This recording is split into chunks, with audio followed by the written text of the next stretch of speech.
Praise lord పిల్లలు, ప్రభు యొక్క అపారమైన ప్రేమను బట్టి మీరందరూ క్షేమంగా ఉన్నారని నేను అనుకుంటున్నాను.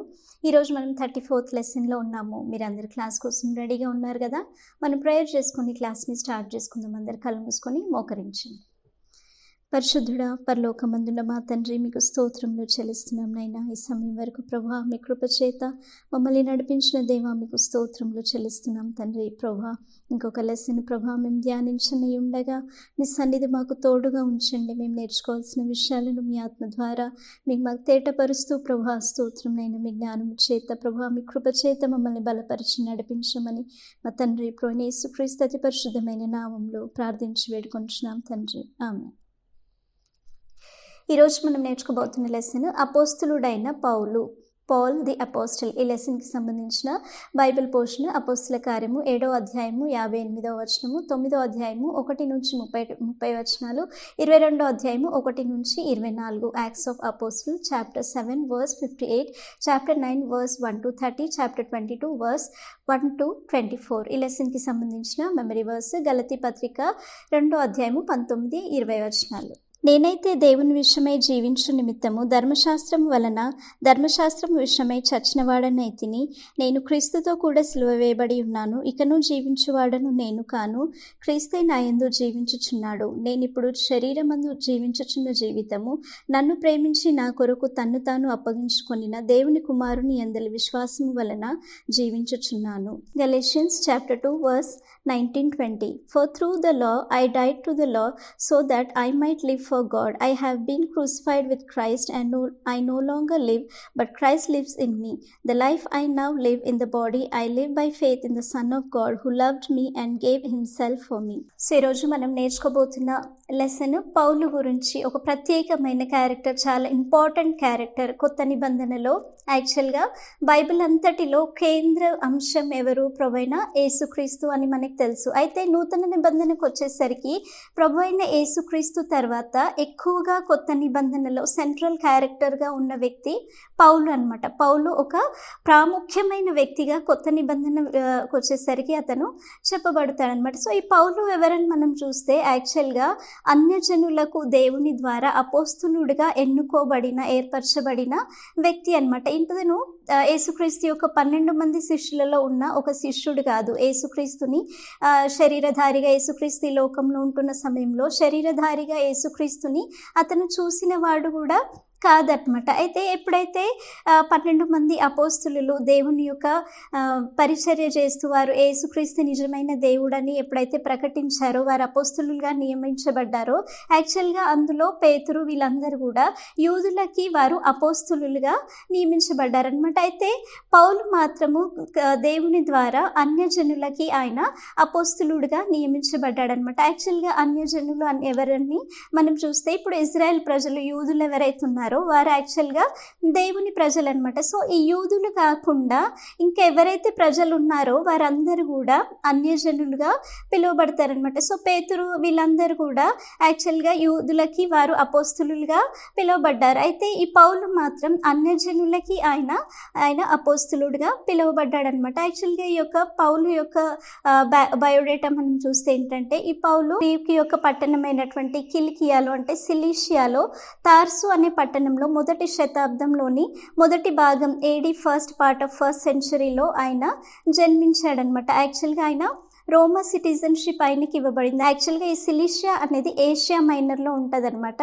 సో గ్రీకులోని సిలిషియాలో ఈయన తార్సులో జన్మించాడు. ఈ తార్సు పట్టణం అనేది చాలా ప్రామినెంట్ పట్టణం అనమాట. అది చాలా ఫేమస్ పట్టణం అనమాట. సో అక్కడ వాళ్ళు ఉంటున్న సమయంలో, అక్కడ జన్మించినప్పుడు యాక్చువల్గా వారు వాస్తవానికైతే వారు బెన్యామిన్ గోత్రానికి చెందినవారు అనమాట. పౌలు ఇంకా వారి కుటుంబము బెన్యామిన్ గోత్రానికి చెందినవారు అనమాట. తన తండ్రి వచ్చేసి ఆయన మంచి పరిసేయుడు అనమాట. పరిసేయుడు అంటే యాక్చువల్గా మనం బైబిల్లో చూస్తుంటాం కదా, పరిసేయులు, సద్దుకైలు అనేసి.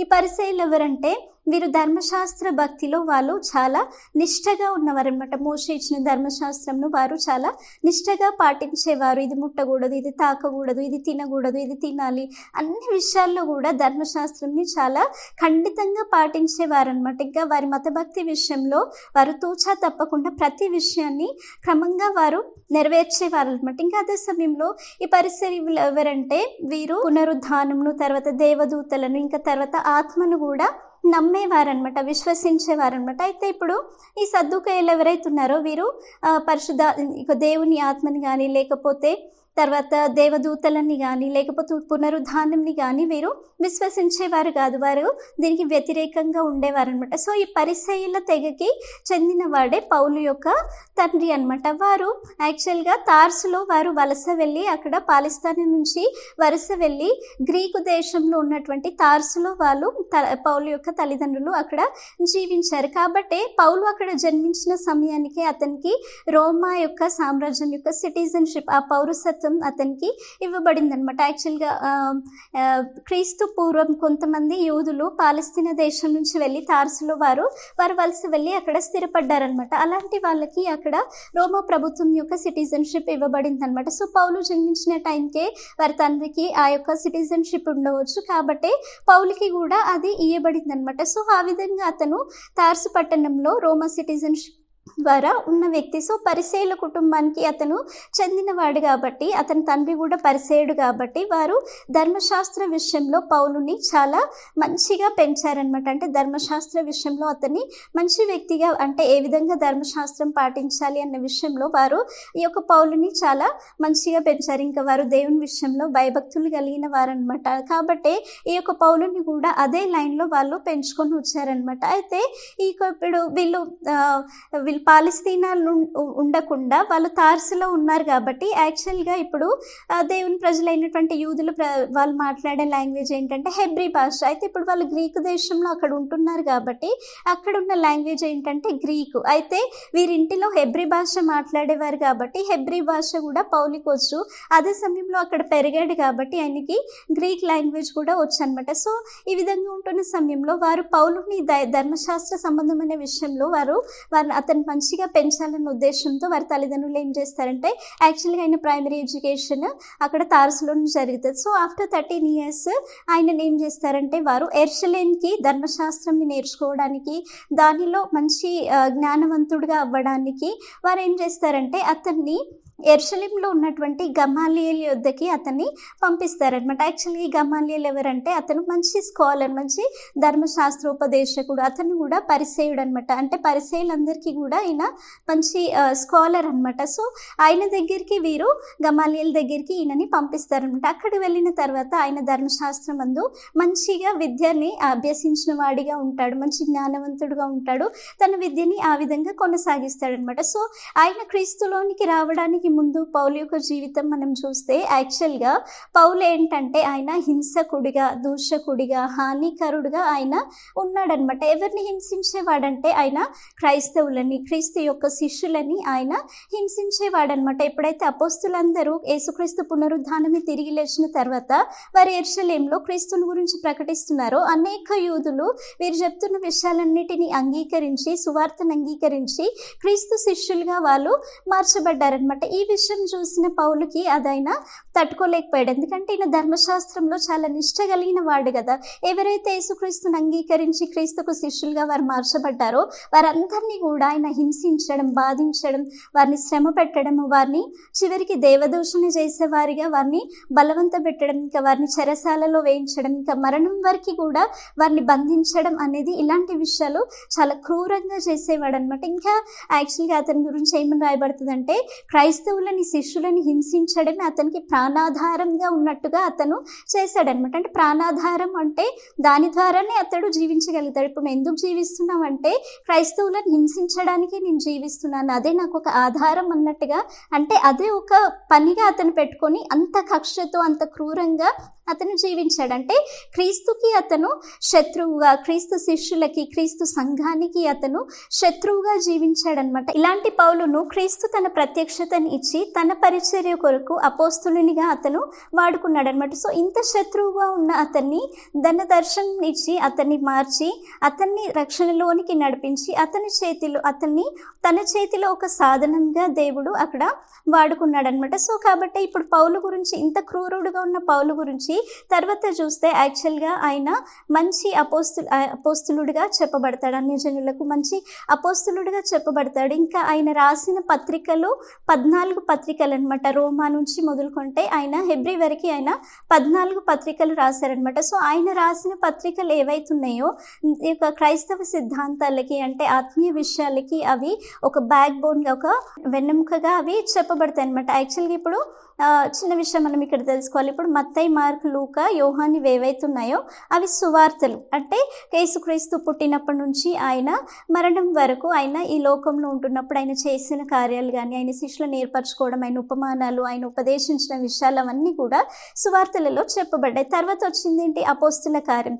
అపోస్తుల కార్యం ఏంటంటే యేసుక్రీస్తు పునరుద్ధానుడై తిరిగి లేచిన తర్వాత యేసుక్రీస్తు శిష్యులైనటువంటి అపోస్తులు చేసిన విషయాలు ఏంటి, అక్కడ సంఘం ఏ విధంగా స్థాపించబడింది, ఏ విధంగా క్రీస్తు తన సంఘాన్ని ముందుకు తీసుకొచ్చాడు, పౌలు విషయాలు ఇవన్నీ కూడా అపోస్తుల గ్రంథంలో ఉంటాయి. సో దీని తర్వాత వచ్చేది రోమీలకు రాసిన పత్రిక. సో రోమీలకు రాసిన పత్రిక నుంచి పౌలు తనకి దేవుడిచ్చిన ప్రత్యక్షతల గురించి, తాను చేసిన కార్యములను గురించి, సంఘ ఉపదేశం గురించి, క్రీస్తు గురించిన మర్మములు, సంఘం గురించిన మర్మములు ఇవన్నీ కూడా పత్రికల ద్వారా పౌలు రాశాడనమాట. సో ఈ పత్రికలలో 14 పత్రికలు పౌలే రాశాడంటే కొత్త నిబంధనలో చాలా వరకు పత్రికలు రాసింది పౌలే అనమాట. ఈ పౌలు చేసిన ప్రసంగాలు ఏ విధంగా ఉంటాయంటే అనేక తర్కవాదుల యొక్క, తత్వవేత్తల యొక్క నోళ్లు మూయించే విధంగా ఆ విధంగా ఉంటాయన్నమాట. అంటే అతను ఏది చెప్పాడో, ఏది రాశాడో అవన్నీ కూడా దేవుని జ్ఞానంని బట్టి, పరిశుద్ధాత్మ నడిపింపుని బట్టి ఆయన ఆ విధంగా రాశాడనమాట. సో ఈ విధంగా దేవునికి శత్రువైన పౌలుని దేవుడు ఈ విధంగా సిద్ధపరచడానికి ఎలాంటి పరిస్థితుల గుండా అతన్ని నడిపించాడు, ఏ విధంగా శత్రువైన ఇతన్ని దేవునికి మిత్రుడిగా దేవుడు అతన్ని మార్చుకున్నాడు అనేది ఈ లెసన్లో మనం నేర్చుకోబోతున్నాం. కాబట్టి మీరందరూ లెసన్ని చాలా జాగ్రత్తగా వినాలి. అయితే ఇప్పుడు మనం ఈ యొక్క పౌలు యాక్చువల్గా ఈయనకి 2 పేర్లు ఉన్నాయన్నమాట. సౌలు అన్న ఒక పేరు, తర్వాత పౌలు అనేసి ఒక పేరు అనమాట. సౌలు అనేది అతని హెబ్రీ పేరు, పౌలు అనేది అతని గ్రీకు పేరు అనమాట. అయితే కొంతమంది యూదులు ఎవరైతే వలస వెళ్ళి వేరే ప్రాంతాలలో నివసిస్తుంటారో వాళ్ళకి 2 పేర్లు ఉంటాయి. ఒకటి హెబ్రీ పేరు, ఇంకొకటి ఒక అన్యుల పేర్లు అనేది అక్కడ 2 పేర్లు ఉంటాయి. పౌలుకి కూడా ఈ విధంగా 2 పేర్లు ఉన్నాయన్నమాట. సో పౌలు అంటే అర్థం ఏంటంటే ది స్మాల్, చిన్నది అనేసి అర్థం అనమాట. సో ఈ విధంగా ఉన్న పౌలుని దేవుడు ఏ విధంగా మార్చాడని మనం చూస్తే యాక్చువల్గా ఈయన ఫస్ట్ మనకి ఎక్కడ కనబడతాడంటే స్టెఫెను హతసాక్షిగా మార్చబడినప్పుడు మనకి కనబడతాడు. ఈ స్టెఫెన్ ఎవరనేది ఇప్పుడు మనం లెసన్ వింటుంటే మనకు అర్థమవుతుంది. సో అప్పుడు యెరూషలేములో సంఘము విస్తరిస్తున్న సమయంలో శిష్యుల సంఖ్య చాలా అధికమైంది. ఎప్పుడైతే అపోస్తులు సువార్త ప్రకటిస్తూ వారు శిష్యులని సిద్ధపరుస్తున్నారో అక్కడ శిష్యుల సంఖ్య చాలా అధికమైందనమాట. ఆ విధంగా అధికమైన తర్వాత అనుదిన పరిచర్యలో వారికి అక్కడున్న శిష్యులకి పరిచర్య చేసే విషయంలో కొన్ని అక్కడ సనుగులు, కొన్ని కలవరాలు అక్కడ జరిగాయి అనమాట. సో ఈ 12 మంది అపోస్తులు ఎవరైతే ఉన్నారో వాళ్ళు ఏమంటారంటే, ఇప్పుడు మేము ప్రభు వాక్యంని బోధించడం ఆపేసి నేను ఇంకా ఇక్కడ బల్లల యొద్ద, అంటే భోజనం పంచే, ఆహారం పంచే బల్లల యొద్ద ఉండి మేము పరిచర్య చేయడం అది సరైన విషయం కాదు. కాబట్టి మనం ఏం చేస్తామంటే ఆత్మతోనూ జ్ఞానంతోనూ నింపబడినటువంటి 7 ఎన్నుకొని ఆ పని కొరకు నియమిస్తాము అనేసి ఆ విధంగా 12 మంది అపోస్తులు అక్కడ చెప్తారనమాట. దానికి అక్కడ ఉన్న శిష్యులందరూ కూడా దానికి అంగీకరిస్తారనమాట. బల్లల యొద్ద ఉండి వారు పంచిపెట్టడానికి 7 మందిని ఎన్నుకుంటారు. అంత చిన్న పనిని చేయడానికి కూడా ఆ టైంలో ఎలాంటి వ్యక్తులను ఎన్నుకున్నారు? మంచి జ్ఞానముతో, పరిశుద్ధాత్మతో నింపబడిన వారిని 7 మందిని అక్కడ ఎన్నుకున్నారనమాట. సో ఈ 7 మందిలో స్టెఫెను ఒకడనమాట. స్టెఫెను ఇతను దేవుని ఆత్మ చేత, ఇంకా బలము చేత, దేవుని జ్ఞానం చేత మంచిగా నింపబడిన వ్యక్తి అనమాట. ఇంకా అక్కడ ప్రజల మధ్యలో అనేక సూచక క్రియలు, అద్భుత క్రియలు దేవుడు అతని ద్వారా జరిగించాడనమాట. అయితే ఈ విధంగా చేస్తున్న సమయంలో అక్కడ కొంతమంది ఏం చేస్తారంటే ఈయనకి విరోధంగా ఇంకా అబద్ధ సాక్షులని వారు లేపుతారనమాట. లేపేసి అక్కడున్న యూదులు ఏం చేస్తారంటే ఇక్కడ క్రీస్తు గురించి అతను ప్రకటిస్తూ యేసు గురించి ప్రకటిస్తూ అనేక యూదులని కలవరపరుస్తున్నారనేసి వాళ్ళు ఏం చేస్తారంటే వారు అబద్ధ నేరం అతని మీద మోపి ఇతను మోషేకి విరోధంగా దేవునికి విరోధంగా ఇతను మాట్లాడుతున్నాడు అనేసి ఆ విధంగా అబద్ధ నేరారోపణ అతని మీద మోపేసి అనేక ప్రజలని పెద్దలని ఇంకా అనేక మందిని వారు పోగు చేసుకొని మహాసభ ఎదుట అతన్ని తీసుకొని వెళ్ళి అక్కడ నిలబెడతారనమాట. నిలబెట్టేసి ఇంకా అతని మీద నేరారోపణ చేయడం వాళ్ళు స్టార్ట్ చేస్తారనమాట. సో అక్కడ ఉన్న వారు యాజకులు వారు ఆయనను అడుగుతారనమాట, ఇప్పుడు మీరు చెప్తున్నది నిజమేనా అనేసి అక్కడ స్టెఫెన్ని వాళ్ళు అడుగుతారనమాట. అప్పుడు స్టెఫెన్ ఏం చేస్తాడంటే యాక్చువల్గా ఇజ్రాయేలీలను దేవుడు ఏ విధంగా ఎన్నుకున్నాడు, ఏ విధంగా నడిపించాడు అన్న విషయాన్ని అక్కడ అతను యూదులకి అది జ్ఞాపకం చేస్తాడనమాట. అబ్రహాం మొదలుకొని అతడు ఆ విషయాలన్నీ చెప్తూ వస్తుంటాడనమాట. మన పితరుడైన అబ్రహాంని దేవుడు ఏర్పరచుకున్నాడు, మెసొపొతామియాల నుంచి ఆయనని పిలుచుకున్నాడు, అతని ద్వారా ఇస్సాకు నుంచి యాకోబు నుంచి ఇజ్రాయెల్ ప్రజల్ని దేవుడు ఏర్పరచుకున్నాడు. వారు ఐగుప్తులో బానిసలుగా ఉంటున్నప్పుడు మోషేని ప్రవక్తగా నియమించి వారిని అక్కడి నుంచి విడిపించి దేవుడు వాగ్దానం చేసిన కానాన్ దేశంలోనికి వారిని నడిపించారు. ఇంకా దావీదు కాలం వరకు కూడా దేవుడు వారిని నడిపించాడు. తర్వాత సొలొమోను సమయంలో అతడు దేవుని యొక్క మందిరంని సొలొమోను కట్టాడు. అయితే దేవుడు ఏమని చెప్పాడు, ఆకాశం నా సింహాసనం, భూమి నా పాదపీఠం అని చెప్పాడు. కాబట్టి మనుషుల చేతుల ద్వారా కట్టబడిన ఆలయము దేవుని ఆలయం కాదు అనేసి ఆ విధంగా అతను చెప్తాడనమాట. చెప్పేసి ఏమంటాడంటే మీరు దేవుని వాక్యమునకు విరోధంగా మీరు చేస్తున్నారు, పరిశుద్ధాత్మకి విరోధంగా మీరు చేస్తున్నారు. పితరులు కూడా యేసుక్రీస్తు గురించి వారు ప్రవచించినప్పుడు, రక్షణకర్త గురించి వారు ప్రవచించినప్పుడు అనేక ప్రవక్తలను వారు అంగీకరించకుండా వారు చంపేశారు. ఇప్పుడు మీరు కూడా ఆ విధంగానే చేస్తున్నారు. యేసుక్రీస్తు నిజమైన దేవుని కుమారుడు, అతన్ని మీరు పట్టి హత్య చేశారు అనేసి ఆ విధంగా అతను ఆ విషయాలన్నీ చెప్తూ వస్తుంటాడనమాట. మీరు దేవుని వాక్యానికి విరోధంగా చేశారు అనేసి ఆ విధంగా చెప్పినప్పుడు అక్కడ ఉన్న యూదులకి చాలా కోపం వచ్చేస్తుంది అనమాట. వాళ్ళు ఆ యొక్క కోపంతో చాలా మండిపడి వాళ్ళు తమ పండ్లని కొరుక్కుంటూ ఉంటారనమాట. కొరుక్కొని ఏం చేస్తారంటే ఇతన్ని చంపివేసేయాలి, దేవునికి విరోధంగా మోషేకి విరోధంగా ధర్మశాస్త్రంకి విరోధంగా ఇతను మాట్లాడుతున్నాడు, ఏ విధంగా ఇతన్ని చంపివేసేయాలనేసి ఆ విధంగా వారు ఆలోచన చేస్తారనమాట. అప్పుడు ఇంకేం చేస్తారంటే అతన్ని పట్టుకొని ఈడ్చుకొని అతన్ని వెలుపలకి తీసుకొని బయటికి తీసుకొని వెళ్ళిపోతారు. సాక్షులని అతని ఎదుట వారు నిలబెడతారనమాట. నిలబెట్టినప్పుడు అప్పుడు స్టెఫెన్ ఆకాశం వైపు చూసినప్పుడు యేసుక్రీస్తు తండ్రి కుడిపార్శ్వం యొద్దున నిలబడి ఉండటం అతను చూస్తాడనమాట. అదే విషయం అక్కడ ఉన్న ప్రజలకు చెప్తాడు, మనుష్య కుమారుడు దేవుని కుడిపార్శ్వంలో నిలబడి ఉన్నాడు అనేసి ఆ విధంగా చెప్పినప్పుడు ఇది వినేసరికి ఇంకా వారికి కోపం వస్తుంది అనమాట. కోపం వచ్చి వాళ్ళు రాళ్ళు రువి స్టెఫెన్ని చంపేస్తారు, వారు కొట్టేస్తారనమాట. కొడుతున్న సమయంలో అక్కడ ఉన్న సాక్షులు ఎవరైతే సాక్ష్యం ఇచ్చారో అబద్ధ సాక్ష్యము, వారు తమ వస్త్రములని అతను కొడుతున్న సమయంలో వారి వస్త్రములను తీసి సౌలు యొక్క పాదముల దగ్గర వాటిని పెడతారు. ఇక్కడ సౌలు మనకి కనబడతాడనమాట. సో ఈ సమయంలో సౌలు స్టెఫెన్ చంపబడుతున్నప్పుడు సౌలు అక్కడ ఉన్నాడనమాట. సో ఆయన కూడా ఏం చేస్తాడంటే ఇంకా స్టెఫెన్ అక్కడ కొట్టబడిన తర్వాత ఇంకా ఆయన ప్రార్థన చేస్తాడు, మోకాళ్ళ మీద ఉండి ప్రార్థన చేసి ఇంకా తండ్రి యొద్ద అతను ప్రార్థన చేస్తాడు, వీరిని క్షమించు, వీరేం చేస్తున్నారో వీరికి తెలియదు, నా ఆత్మను చేర్చుకో అనేసి స్టెఫెన్ ఆ విధంగా ప్రార్థన చేసి అక్కడ అతను నిద్రిస్తాడంటే అక్కడ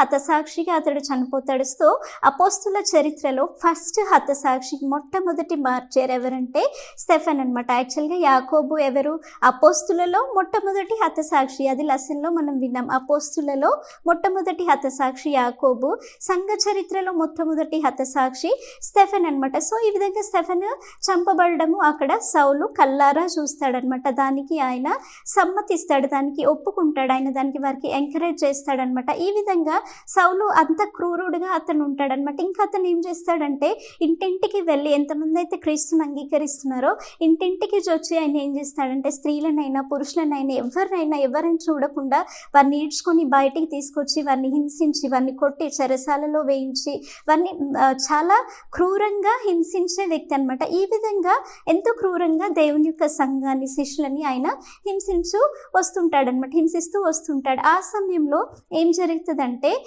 దమస్కులో అక్కడ క్రీస్తుని కూడా కొంతమంది అంగీకరించి క్రీస్తు శిష్యులుగా కొంతమంది మార్చబడ్డారు అన్న విషయము ఇక్కడ యెరూషలేములో ఉన్నటువంటి సౌలుకి తెలుస్తుంది అనమాట. సో ఇక్కడ యెరూషలేము నుంచి దమస్కుకి ఎంత ఉంటుందంటే 133 మైల్స్ అనమాట. అయితే అంత దూరంలో ఉన్న దమస్కులో కూడా క్రీస్తుకు కొంతమంది శిష్యులుగా మారారు అనేసి ఆ విధంగా అతనికి తెలుస్తుంది అనమాట. తెలిసినప్పుడు అతను ఏం చేస్తాడంటే ఇంకా దమస్కులో ఉన్న శిష్యులను కూడా వారిని హింసించాలి, వీలైతే వారిని చంపివేయాలి అన్న ఉద్దేశంతోనే ఆ విధంగా ఆయన రగిలిపోతూ ఉంటాడనమాట. ఇంకా అతను ఏం చేస్తాడంటే యెరూషలేములో ఉన్నటువంటి ప్రధాన యాజకుల యొద్ద ఆయన పర్మిషన్ లెటర్ తీసుకుంటాడు. ఆయన పత్రం తీసుకొని ఇక అక్కడి నుంచి ఆయన ఏం చేస్తాడంటే దమస్కుకి ఆయన ప్రయాణమై వెళ్తాడు. దమస్కులో ఉన్న శిష్యుల్ని ఏ విధంగానైనా వారిని నాశనం చేయాలనేసి ఉద్దేశంతో ఆయన వెళ్తూ ఉంటాడనమాట. సో ఆయన వెళ్తున్న సమయంలో దమస్కుకి దగ్గర వచ్చినప్పుడు యాక్చువల్గా అది మధ్యాహ్నం సమయం అనమాట. ఆయన వెళ్తున్న సమయంలో ఏం జరుగుతుందంటే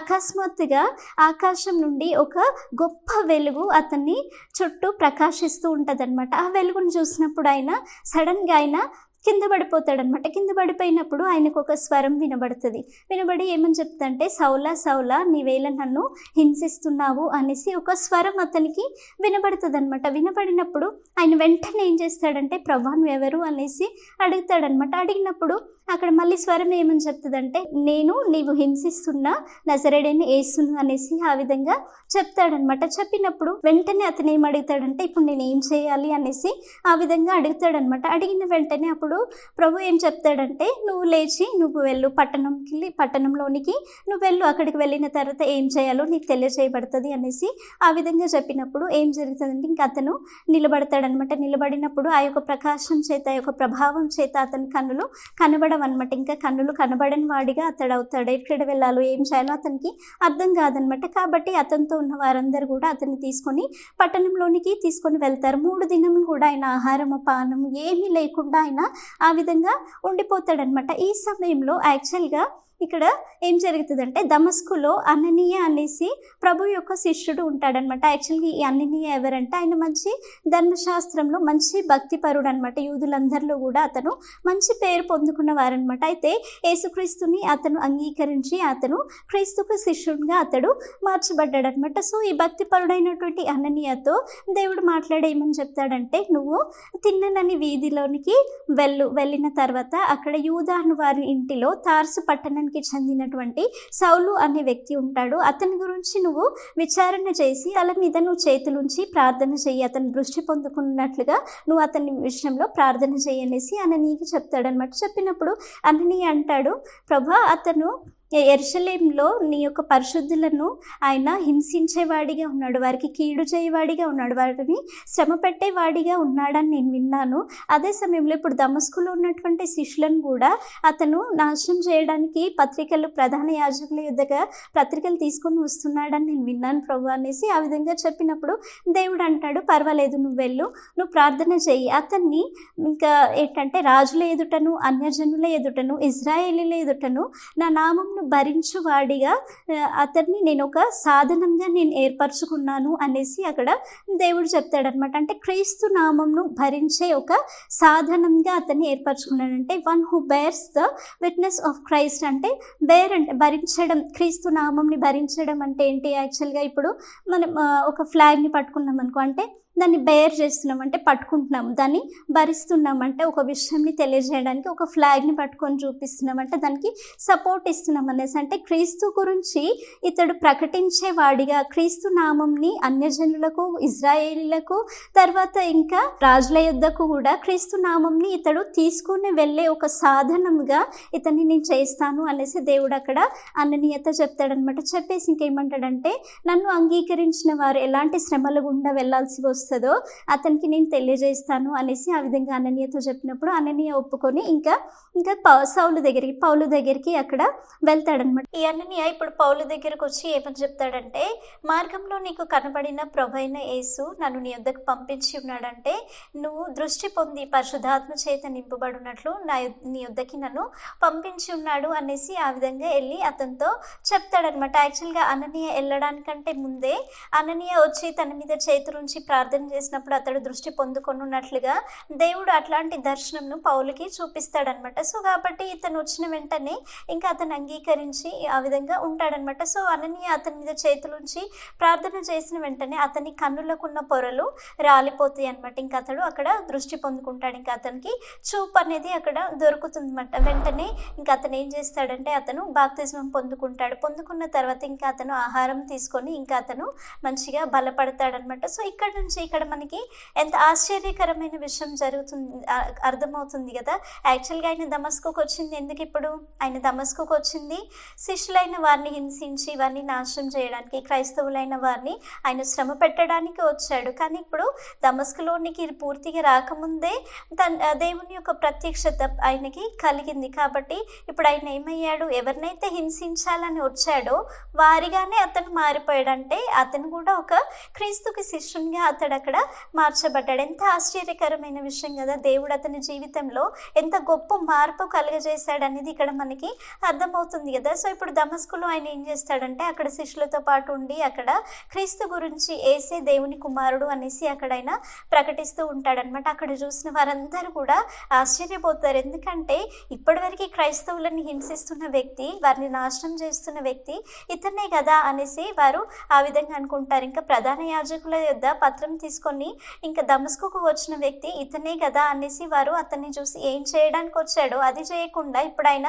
క్రీస్తుని గురించి ప్రకటిస్తున్నాడు అనేసి వాళ్ళు అక్కడ ఆశ్చర్యపోతారు అనమాట. సో ఇక్కడ పౌలు ఏం జరుగుతుందంటే యాక్చువల్గా అతను బాప్తిస్మం తీసుకున్న తర్వాత ఆయన అరేబియా దేశానికి ఆయన అక్కడ నుండి దమస్కు నుండి అక్కడికి అరేబియా దేశానికి వెళ్ళిపోతాడనమాట. అక్కడికి వెళ్ళిపోయి 3 years అక్కడ ఆయన ఉంటాడనమాట. ఈ 3 సంవత్సరాలు కూడా అక్కడ యాక్చువల్గా ఆయన దేవుని సన్నిధిలో ఆయన కనిపెడతాడు, ఆయన ప్రార్థన చేసుకుంటాడనమాట. దేవుని నుండి అనేక ప్రత్యక్షతలు, అనేక విషయాలు, ఇంకా సంఘం గురించిన మర్మము అతను దేవుని యొద్ద నుండి పొందుకుంటాడనమాట. అందుకే ఆయన గలతీ పత్రికలు ఏమని చెప్తాడంటే నాకు ఎవరి ద్వారా నాకు ఇది ఇవ్వబడలేదు, ఎవరి నుండి నేనేం పొందుకోలేదు, కానీ స్వయంగా క్రీస్తు నుండే నేను పొందుకున్నాను అనేసి ఆ విధంగా చెప్తాడనమాట. సో అతనికి కలిగిన ప్రత్యక్షతలు, అతనికి కలిగిన దర్శనంలో, అతనికి దొరికిన మర్మములు ఏవైతున్నాయో స్వయంగా ఏ మనుషుల వలన, అపోస్తుల వలన అతను పొందుకోలేదు, కానీ క్రీస్తు నుండే అతను పొందుకున్నాడు అనమాట. సో అరేబియాలో ఆ విధంగా 3 సంవత్సరాలు ఉన్న తర్వాత తిరిగి మళ్ళీ ఆయన దమస్కుకే వస్తాడు. ఎక్కడైతే బాప్తిజం తీసుకున్నాడో ఆ దమస్కుకే ఆయన తిరిగి వస్తాడనమాట. యాక్చువల్గా ఈ దమస్కు సిరియా దేశంలో ఉంటుంది. దమస్కు యాక్చువల్గా మనం బైబిల్లో ఫస్ట్ ఎక్కడ చూస్తామంటే అబ్రహాం కాలంలోనే దమస్కు ఉందన్నమాట. అది చాలా పురాతనమైన సిటీ, అంటే ఏన్షియంట్ టైం నుంచి ఉన్నటువంటి దమస్కు అనమాట. యాక్చువల్గా ఇప్పటికీ కూడా అది ఉందన్నమాట. అబ్రహాం కాలంలో లోతుని తీసుకొని ఒక రాజు అతన్ని తీసుకొని వెళ్ళిపోయిన సమయంలో అబ్రహాము అక్కడున్న రాజులతో ఆయన యుద్ధం చేసి లోతుని తిరిగి తీసుకొని వచ్చేస్తాడు కదా. ఆ సంఘటనలో దమస్కుని మనం ఫస్ట్ టైం అక్కడ చూస్తామన్నమాట. సో ఆ దమస్కు ముందు నుంచే ఉందన్నమాట. కాబట్టి అదొక ఫెమిలియర్ సిటీ యాక్చువల్గా. అయితే ఇక్కడ తిరిగి అతను దమస్కుకే వస్తాడు. వచ్చిన తర్వాత ఇంకా అక్కడ సమాజ మందిరంలో యేసుక్రీస్తే నిజమైన దేవుడు, ఆయన దేవుని కుమారుడు అనేసి అక్కడ ఆయన ప్రకటిస్తూ ఉంటారనమాట. అనేకులు అతనితో వాదిస్తారనమాట. వాదించినా కూడా అతని జ్ఞానం ద్వారా అక్కడ ఆయన నిరూపిస్తూ ఉంటాడు. తనకి తెలిసిన ధర్మశాస్త్ర విషయాలు అవన్నీ చూపిస్తూ ఆయన యేసుక్రీస్తు నిజమైన దేవుడు అనేసి ఆ విధంగా చూపిస్తూ ఉంటాడనమాట. ఇది చూసిన యూదులు అనేకులు ఆ ప్రాంతంలో ఉన్నవారు ఇతని మీద కూడా వారు కక్ష కట్టుకుంటారు. ఈ పౌలుని కూడా ఏ విధంగా చంపివేయాలి అనేసి వారు ఆ విధంగా అనుకుంటారనమాట. ఈ విషయము శిష్యులకి, అక్కడున్న శిష్యులకి తెలుస్తుంది. కాబట్టి వారు రాత్రికి రాత్రి ఏం చేస్తారంటే ఆయనని ఒక గంపలో పెట్టేసి వారు ఆయనని గోడగుండా దింపేసి వారు అతన్ని పంపించేస్తారనమాట. అక్కడి నుంచి ఆయన ఇప్పుడు ఫస్ట్ టైం ఆయన యెరూషలేంకి వస్తాడు. యాక్చువల్గా ఆయన యెరూషలేం నుంచి బయలుదేరినప్పుడు ఎలా బయలుదేరాడు? సంఘాన్ని హింసించడానికి ఆయన బయలుదేరాడు. ఇప్పుడు ఆయన యెరూషలేంకి తిరిగి వస్తున్నప్పుడు ఏ విధంగా వస్తున్నాడు?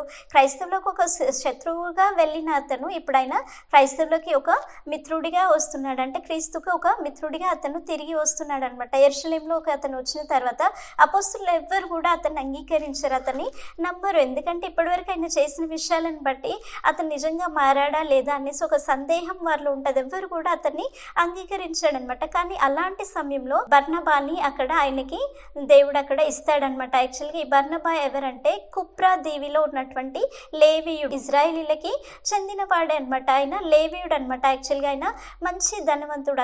అతని అసలు పేరు ఏంటంటే యోసేపు. అయితే అపోస్తులు అతనికి బర్నబా అని పేరు పెడతాడనమాట. అనమాట. అతనికి ఉన్న భూమిని అంతటిని అమ్మేసి కూడా ఆ డబ్బుని అపోస్తుల పాదంలా పెట్టినవాడు. అతను మంచి భక్తిపరుడు, దేవుని యందు భయభక్తులు కలిగిన వాడే ఈ బర్నబా అనమాట. యాక్చువల్గా బర్నబా గురించి మనం తర్వాత లెసన్లో నేర్చుకుంటాం అనమాట. సో ఈ బర్నబా ఏం చేస్తాడంటే పౌలున్న పేతురు యుద్ధకు తీసుకొని వెళ్ళి పేతురుకి అక్కడ పరిచయం చేస్తాడు. ఆయన దమస్కుకి వెళ్తున్న సమయంలో ప్రభు అతనికి ప్రత్యక్షమయ్యాడు, ప్రభు అతనితో మాట్లాడాడు, ఇతను దమస్కుకు వెళ్ళి క్రీస్తుని గురించి ప్రకటించాడు అనేసి పౌలు గురించి ఉన్న విషయాలన్నీ బర్నబా అక్కడ పేతురుతో చెప్తాడనమాట. చెప్పినప్పుడు ఇప్పుడు పేతురు అక్కడ ఆయనని అంగీకరిస్తాడు. సో అక్కడ పేతురుతో పాటు ఇంకా యేసుక్రీస్తు సహోదరుడైనటువంటి యాకోబుతో పాటు అక్కడ ఆయన 15 రోజులు ఎరుషలేంలో ఉంటాడనమాట. ఎరుషలేంలో ఉండి అక్కడ కూడా యేసుక్రీస్తే దేవుడు, ఆయనే దేవుని కుమారుడు అనేసి ఆ విధంగా ఆయన ప్రకటిస్తూ ఉంటాడనమాట. ఈ విషయం చూసిన యూదులు, అక్కడ ఎరుషలేంలోని యూదులు కూడా ఈయనని చంపివేయాలని నిర్ణయించుకుంటారనమాట. సో ఈ విషయం తెలిసినటువంటి శిష్యులు ఏం చేస్తారంటే అతన్ని వెంటనే అక్కడి నుంచి అతన్ని కైసరేయ ప్రాంతానికి పంపించేసి అక్కడ నుంచి తన స్వస్థలం ఎక్కడైతే పుట్టాడో ఆయన తార్సు పట్టణానికి అక్కడ నుండి పౌలును వారు పంపించేస్తారనమాట. సో ఈ విధంగా అతను తార్సుకి, ఇప్పుడు క్రీస్తు శిష్యుడిగా మారిన ఇతను తార్సుకి, తన స్వస్థలమైనటువంటి తార్సుకి అతడు వెళ్ళిపోయాడు. ఇప్పటి వరకు ఈ లెసన్లో పౌలు గురించి మనం నేర్చుకున్న విషయాలను సింపుల్గా మనకు అర్థం కావడానికి ఒక్క గ్లింప్స్లో మనం చూసుకుందాం. యాక్చువల్గా పౌలు గురించి మనం ఏం నేర్చుకున్నాం, ఆయన తార్సులో జన్మించాడు, తార్సు నుంచి ఉన్నత విద్య కోసం ఎరుషలేంకి వచ్చాడు. ఎరుషలేంలో ధర్మశాస్త్రంలో మంచి విద్యను అభ్యసించిన తర్వాత ధర్మశాస్త్రం అతడు నిష్ఠుడుగా మారాడు. అక్కడ అనేక క్రీస్తు శిష్యులని ఆయన హింసించేవాడిగా ఉన్నాడు. అక్కడి నుంచి ఆయన దమస్కుకు వెళ్ళాడు. దమస్కుకు వెళ్ళిన తర్వాత క్రీస్తు ప్రత్యక్షం పొందుకున్న అతను క్రీస్తు శిష్యునిగా మారి అక్కడి నుండి అరేబియాకి వెళ్ళాడు. అరేబియా నుంచి మళ్ళీ తిరిగి దమస్కుకు వచ్చాడు 3 సంవత్సరాల తర్వాత.